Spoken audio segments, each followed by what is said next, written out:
Wong di China, itu 8 tahun bisa bangun 16.000 kilometer kereta api cepat.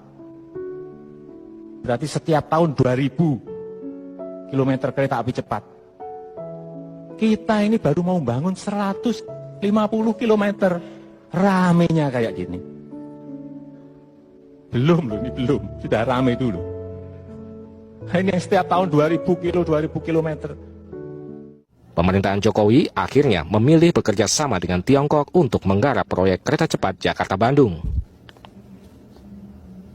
Sempat juga muncul pro kontra terkait pembiayaan proyek, apakah akan menggunakan dana APBN atau tidak.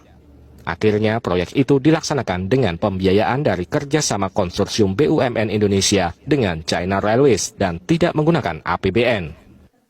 Kenapa saya tidak mau kereta api cepat ini memakai APBN dan tanpa jaminan pemerintah? Ini supaya tahu, karena APBN akan kita titik beratkan kepada pembangunan infrastruktur di luar Jawa. Betul-betul tidak menggunakan dana APBN dan tidak ada jaminan pemerintah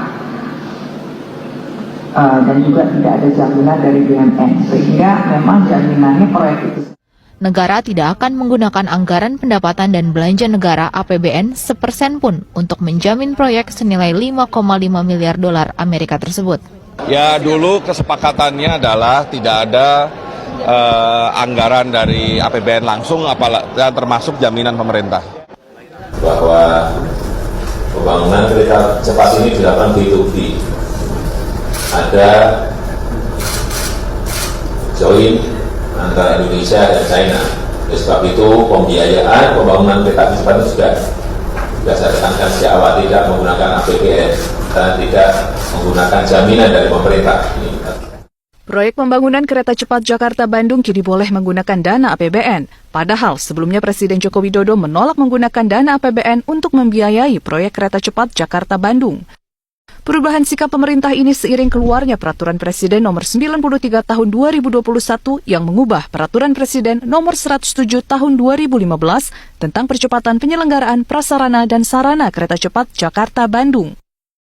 Terdapat sejumlah ketentuan yang diubah, diantaranya dana APBN boleh digunakan untuk membiayai proyek kereta cepat Jakarta-Bandung. Selain itu, Menko Kemaritiman dan Investasi ditunjuk sebagai Ketua Komite Kereta Cepat dengan anggota Menteri Keuangan, Menteri BUMN, dan Menteri Perhubungan. Staf khusus Menteri BUMN Arya Sinulinga seperti dikutip dari Harian Media Indonesia mengungkapkan pandemi COVID-19 menjadi penyebab pemerintah mendanai proyek kereta cepat Jakarta-Bandung dengan APBN. Menurut Arya, konsorsium BUMN yang terlibat pembangunan kereta cepat terganggu cash flow-nya. Pemerintah ingin pembangunan kereta cepat tepat waktu dan jangan tertunda. Mau tidak mau, pemerintah ikut dalam memberikan pendanaan. Nilai pembengkakan biaya proyek kereta cepat yang mencapai 27 miliar rupiah tergolong wajar. Direktur Center of Economic and Law Studies Bima Yudhistira mengatakan menggunakan APBN dalam proyek kereta cepat menjadi indikasi secara bisnis proyek tersebut tidak layak.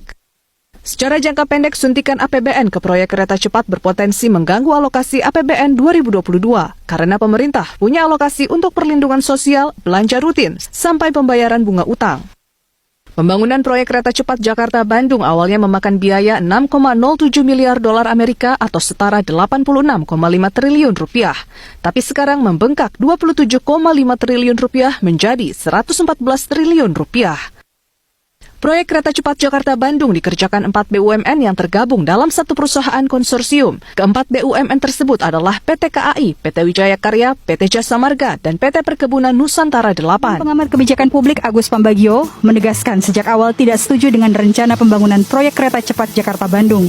Alasannya, selain biaya yang mahal, infrastruktur pendukung lainnya juga belum tersedia. Dengan komposisi saham 40% Cina, 60% kita. Nah, sekarang kita sudah dorong dulu supaya Cina suruh ambil saja 90%, 10%-nya kita. Cina nggak mau. Jadi Cina tidak mau menambah sahamnya. Artinya apa? Artinya kalau Cina tidak mau menambah sahamnya, kita tidak punya uang, artinya proyek itu mangkrak. Ya kan? Nah, supaya tidak mangkrak, makanya harus muncullah APBN. Padahal APBN tidak boleh di 107. Di 93/2001 diubah, boleh. Ya sudah, kalau nggak mangkrak, pilihannya mangkrak atau diteruskan dengan APBN. Kacau nggak? Kacau. Itu baru bangun. Nanti operasionalnya bagaimana? Itu akan sangat mahal. Lalu yang mau naik siapa? Itu persoalan. Itu sudah saya sampaikan saat 2016 saya dipanggil. Agus menilai masyarakat akan kesulitan untuk mengakses transportasi karena stasiun pemberhentian terakhir berada di Padalarang, Jawa Barat. Dan jika ingin melanjutkan perjalanan ke Bandung, masyarakat harus menggunakan moda transportasi lain. Sementara pilihan pemerintah untuk tetap melanjutkan proyek ini adalah pilihan terakhir.